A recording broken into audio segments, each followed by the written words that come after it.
I bid you welcome. I welcome you to my house. Welcome to my house. Welcome to my home. Hello Horror Hounds, welcome to my horror house. My recent 2 reviews of both Dr Phibes movies garnered an awful lot of love in the comments section for Vincent Price's other revenge movie of the same era, Theatre of Blood. So it only seemed right and proper that we round out the set, and I'm happy to have rewatched and talk about Theatre of Blood. This video will contain a story about the first time I watched Theatre of Blood, and it will contain 2 questions I have for you about this film. Vincent Price plays Edward Lionheart, a Shakespearean stage actor who never forgets a bad review. It's very much a series of revenge-driven, high-concept murders in the Dr Phibes mould, wherein Lionheart exercises his right to reply against the members of the London's critics circle who have made a game over mauling his performances over the years.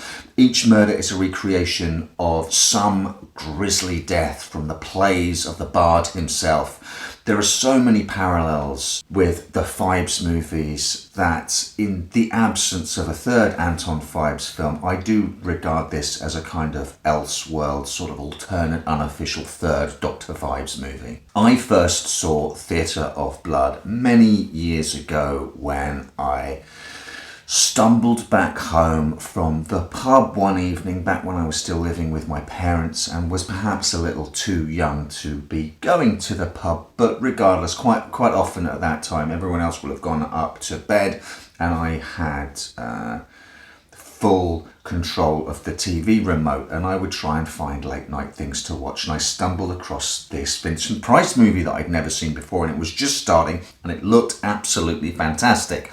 I forget which channel it was on, but it was certainly one of the channels that sliced up the film with ad breaks, which is a little annoying. And in my drunken stupor, every time an ad break came on, rather than sitting and watching the adverts, I would start skipping around the channels to find something else to hold my attention, usually something on MTV. This was back in the days when MTV, the M in MTV still stood for music and they were still playing music, so I'd switch over there and see if there was something on the Headbangers Ball or whatnot, and then skip back down.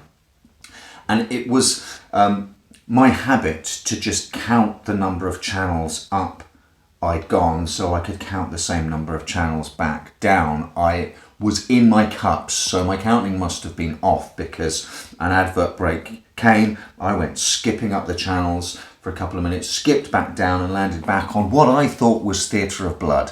And then there was another ad break and I went merrily skipping off and skipped back and oh, here's Vincent Price again. What I only found out probably about an hour later was that I'd started watching Theatre of Blood, went skipping around, landed back on David Lynch's Blue Velvet, which I also hadn't seen, and just thought that it was Theatre of Blood, skipped around again, landed back on Theatre of Blood. So I was watching bits of Theatre of Blood and bits of Blue Velvet in parallel, and I can still remember quite sozzled on the sofa thinking, this film is really weird. I wonder when these parallel plot threads are going to join together. I can't remember the first time I actually properly watched Theatre of Blood after that, but I'm sure I loved it just as much then as I do now. I know from the comments from my Phibes videos that Theatre of Blood is many people's favourite Vincent Price movie, and I can truly understand that. Personally, Phibes edges it for me just a wee bit.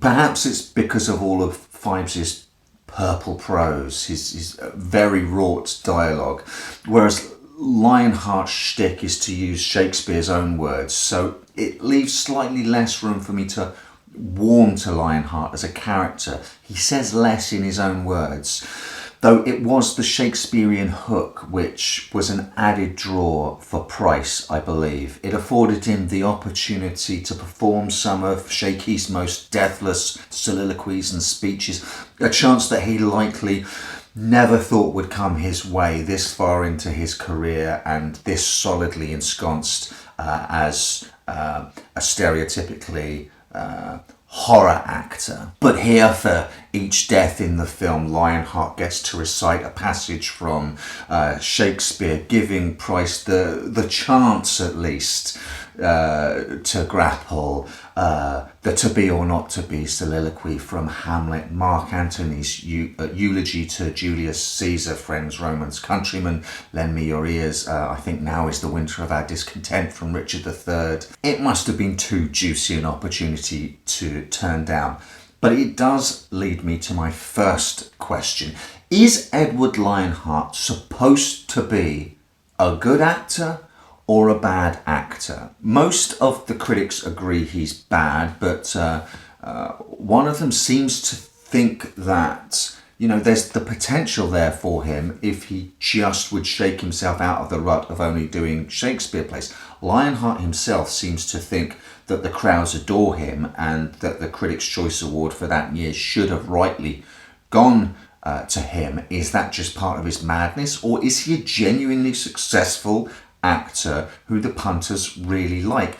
I'm never really sure, and I can't tell from the way that Price plays it whether he's playing Lionheart as a bit of a ham or someone who's genuinely been done out of decent reviews because the critics have decided to take against him. I think Price is playing Lionheart as a less able actor than Price himself is. If you've ever had cause to watch Vincent Price in I think it's An Evening with Edgar Allan Poe, where he essentially presents soliloquies. He reads out short stories from Edgar Allan Poe. That is as close as you'll come on DVD or Blu-ray to seeing Vincent Price on stage, and the man is, as you would imagine, magnetic, entrancing, and absolutely wonderful. But I get the suspicion that he's playing Lionheart as an actor who embodies the worst excesses of the criticism that has been thrown at Price himself, of which I don't think Price is guilty, by the way. But it's hard to tell, because in amongst all of the crazy disguises and crazy turns Lionheart does, Butch, the camp as a row of tents, afroed hairdresser, the French chef, or the dapper passerby with an outrageous Scottish accent.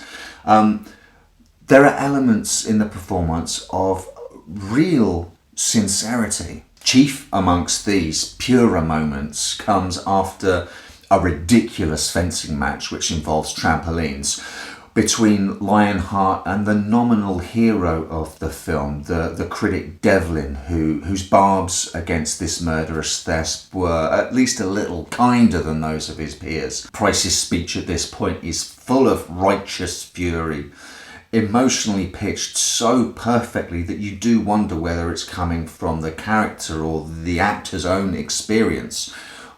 But I would suggest that saying, oh, it's so personal, Vincent Price must be talking from the heart, means that you're saying he's not good enough to perform those emotions. And he clearly is. It's surely this aspect of revenge fantasy against the critics which attracted such a distinguished cast of great British character actors and actors from across the pond as well. The preening, self-regarding critics are played by the likes of Robert Morley, Jack Hawkins, Harry Andrews, Arthur Lowe, Robert Coote, Michael Hordern, Dennis Price, Ian Hendry, and in amongst all of that old boys club, you have the Imperial Coral Brown. And on the other side of the fence, rooting for the performers, you have the effervescent Diana Rigg. At the height of her powers in this period, off the back of Emma Peel in The Avengers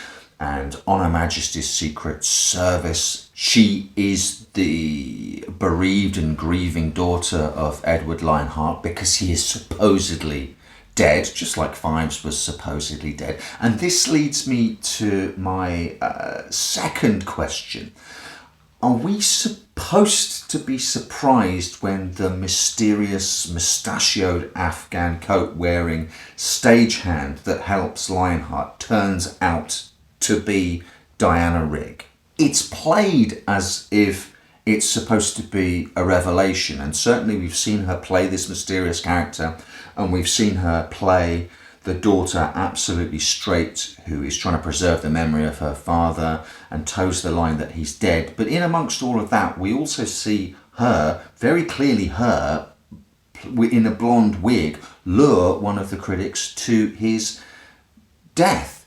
And I'm completely unsure whether we're supposed to be in on the gag from the start, or whether we're supposed to go, oh, I get exactly the same thing in the Star Wars prequels when it's revealed that Palpatine is the Emperor. It's played like a grand revelation in Episode 3, and I sat there thinking, was I not supposed to know that? And while we're praising all the players in this performance, I've got to nod to a group that I refer to as the chorus, but it's the group of vagabonds and homeless people that Lionheart takes up with. This group of down and outs are at turns comical, but they're sort of darkly comical. I actually find them genuinely creepy because they can go from stereotypical, almost Dickensian thumbnail sketches of drunk vagabonds and turn on a dime into a very nasty, focused, serious threat where you suddenly realise,